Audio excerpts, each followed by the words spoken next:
focus was entrepreneurship, and the premise of the class was we had to come up with an idea to start our business.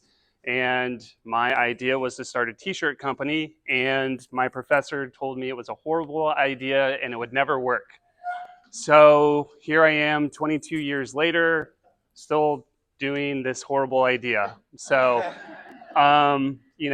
we have a lot of people in our lives, whether they're, directly in it or not, that think we can't do something. So I'm living proof to, if you have an idea, don't be afraid to take the leap and try it, because the worst that could happen is you fail, and you can learn a lot from that. And I am here 22 years later, and I make mistakes and I fail all the time. And, it's okay. It's how we learn. So we focus in on making t-shirts. We do embroidery, and we also do promotional products. This is so awkward. There's not really a good place to stand, so bear with me. We love what we do. We have a team of 7 people. Everyone is fairly new. This is probably, without a doubt, been the most challenging year that we've been in business, for some personal reasons, as well as just having 3 key people leave our organization within a couple-month period. And then, so we're grooming new people, training existing people that have been there, and trying to get everybody dialed in. And with that, kind of getting pulled in 100 directions over the course of a normal day, get pulled in 1,000. So our response time is not what it used to be, but thank you guys for being patient and understanding as we're going through this transition. One of the things that we really like to focus in on is helping service companies, blue collar companies, your plumbers, your roofers, electricians, because they have people out in the field, landscapers, lawn maintenance companies. They have people in the office that like to wear dress shirts, polo shirts that need embroidery, as well as people, again, out in the field wearing t-shirts. So that's a good fit for us. We work with a lot of retail organizations as well, like breweries is a good example. We work with over 50 different breweries within the state of Florida and outside the state. So we have the capabilities to ship anywhere. And they have needs for the services that we offer, everything from, coasters to bottle openers to trucker hats with patches to just, t-shirts that they sell within the breweries. So we're capable of, making the product, making it competitive to be able to sell to the breweries at a wholesale market so they can mark it up for retail pricing. Another aspect that we work closely with and helping with, which is predominantly more local to the area, and that's lifestyle brands. We've helped some brands get started and help them with all of their decorated apparel needs, and we continue to do so. Some of the companies that we have assisted, you may have heard of Saltwater Hippie, Sunshine State. We're actually working with a new local startup called Sunshine City Gear. So we're assisting them from behind the scenes, doing all of their stuff, and then they're handling all of their marketing and their social and selling it at all the various outlets. Like I said, we have a team of 7 people. We're still trying to get everybody groomed, so I don't have to essentially do as much as I'm doing right now, and I can focus in on the things that I need to be doing. And I think that's basically it, short and sweet for you guys today. So if you guys have any needs, yes? Yeah, I've actually done more of my fair share of embroidery and screen printing this year than I would like to admit. So yeah, I mean, it takes me back to, just getting started in my parents' garage where I was kind of doing, everything, building the business, adding embroidery into the company, and having an embroidery machine in my old living room at our old house. So yes. Can you do, like, say it's a smaller company and they only need like 2 or 3 shirts? Is that something you're able to? So there are ways that we can assist with that. On the embroidery side of things, it's a lot easier way to do that with the smaller quantities. But there is another service that we now offer that allows it to be competitive. We don't like to, screen printing. There's so much in the setup which people don't understand before you can even set up to print the first shirt. So it doesn't make it competitive unless you're hitting the minimums to do the screen printing. But there's a new process called directive film, and essentially it's a screen printed application applied to a film transparency that can get heat pressed on. It has a very soft feel, and it's very similar to screen print. So, yes. Do you do one-off embroidery stuff? Yes. Yeah, I mean, so you have the setup fee, so you just have to be mindful of, hey, there's a setup to get that. Even though you have a digital file, we have to get that so the embroidery machine can read it. But once we have that, then we can then embroider the item. Yes. You do shirts with names printed in the back. I guess that's custom, right? Because everybody's name and number would be different. Something like jerseys versus sports. Yeah, it's a catch-22, which one of our focuses is not like little leagues, but we have the capabilities. So if it's like a smaller team, and for instance, it's a school, and they need 15 jerseys, and we need to screen print and number and even put names on the back. Yes, we can do that. So, but we try to stay away from little league organizations because of the timeline to get it done. It's basically it's not feasible or practical. So, anything else? Awesome. Thank you, guys.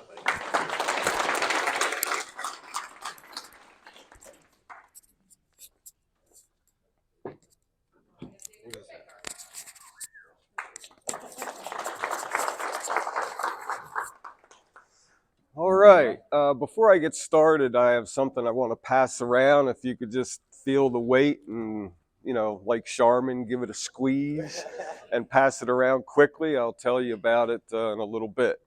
So, my name is Dave Brubaker. I'm with Accurate Pest Management. We were established in 1999. I'm originally from Maryland, married, got 2 teenage kids at the house. I love football. Go to some of the games. Ravens fan, as I'm sure if you're a Facebook friend, you're aware. Let's see. People ask me, when did you know that you like to kill things? And I think it all started with a magnifying glass and some ants in my backyard when I was a kid. I killed the account ant. Sorry. But anyhow, I don't know. My brother got me back, into this business back in the early 90s. And, I moved to Florida in June of 2000 and learned a lot about a lot of different bugs because there's bugs everywhere down here. Like 'twas the night before Christmas when all through the house, not a creature was stirring. You sure? Because there's a good chance there's something up there scurrying around in your attic. I mean, seriously, they can be really quiet. You can have a major rodent infestation in your home and not even know it. So, my objective when I come out to the home is to inspect the house and look for small openings or gaps that rodents can enter through, and seal them up, or recommend a handyman to seal them up for you. Also termites. A lot of these insects are difficult to detect. Um, they can enter the home through small cracks and crevices and eat inside the walls where, you have no idea they're there. And as this comes around, you're going to see what they can actually do to your home. This board I found in an attic last week. So this was eaten by subterranean termites. And keep in mind, they live in the ground and continuously enter and exit the structure around the foundation. So for that to be that damaged in the attic, they have to eat their way up. So you can only imagine what happened behind the wall below that area. The reason I talk about these things is because, again, they're very difficult to detect. You really have to know what to look for, where to look, and why to look in those areas, especially around bathrooms, or you're doing an inspection and you find a crack around an exterior windowsill. That's going to allow water intrusion, that's going to, make conditions conducive to termite infestation. So, we look and find all these things. Everything really should start with an inspection.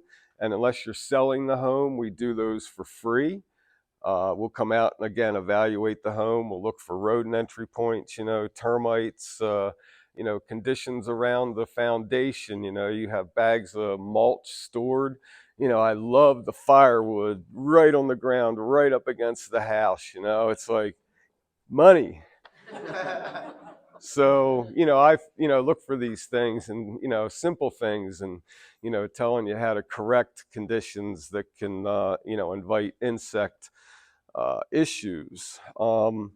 We do all types of the treatments. We're actually a termite fumigation wholesaler. So we actually have our own trucks, our own tarps, our own crews. And, we can actually do large structures. Many of you long-term members know that, when I was with my previous employer, we fumigated the Clearwater main library, which is 2.5 million cubic feet of space. And it took 22 guys, 23 and a half hours to wrap the building. And the company I'm with now actually did the fumigation. So, I love challenges like that. So, yeah, I mean, I love the Central Avenue in St. Pete is loaded with termites. I'd love to fumigate a whole city block down there. But, termites, insects, they're not going away. I'm here to kill the ones that do manage to get into your house. So yeah, commercial, residential, we'll do restaurants, good referrals for me or property managers like apartment complexes, or, even people like John with, small property, well, large, but property managers that deal with individual homes and realtors and home inspectors. I mean, Dawn, I love working with them. Those guys are, they're there for a long time, which, gives me time to do my work too. They really are great to work with. We're a good team. A lot of you people here, the trades are beneficial to me as well. I'll find plumbing issues, which I can refer to Ivan. He's shaking his head and laughing. Our tent crews have broken water faucets, and I've had to, send him out. But that's it. It's great having you all, available to refer to my customers as well. But, when it comes to insects and rodents, that's pretty much what we do. Where's the termite wood? So, what do you think about that? Anybody? The weight is the biggest. The weight? Yeah. It's amazing, right? How long does it take to get it up there? So subterranean termites, it's commonly said that they can eat a pound of wood, which is about 1.5 feet of a 2x4, in just a few months. So, that's probably 3 feet. So it probably took them, 2 to 3 months to eat that board. So, if you let them go for years, and, I mean, I literally have seen, you open up a bathroom wall and you can literally, crush the 2x4 studs with your hands. And in many cases, there's no, evidence that that's going on behind the wall that you would notice, just in day-to-day activity. Me, when I come out to the home to do the inspection, I'm going to push on the wall, see if it's, soft. I'm going to get up into the attic and look at the header above the, the bathroom, try and, find these guys and then stop them from, eating your home. The subterranean termite, you can actually do a single application around the perimeter of the home with a liquid termiticide that'll protect it for up to 13 years. So, and that generally costs less than $1,000 on the average home. So, that's a good thing to consider, a preventative subterranean termite treatment. And, of course, we do those. Dawn, did you have something? Would that prevent any other type of insect or any other? It does help initially control, general insect activity around the exterior of the home. So, yeah, so that's it. I talked about referrals, what we do, and, give me a magnifying glass and I'll take care of your problem. So thank you, everybody. Thanks.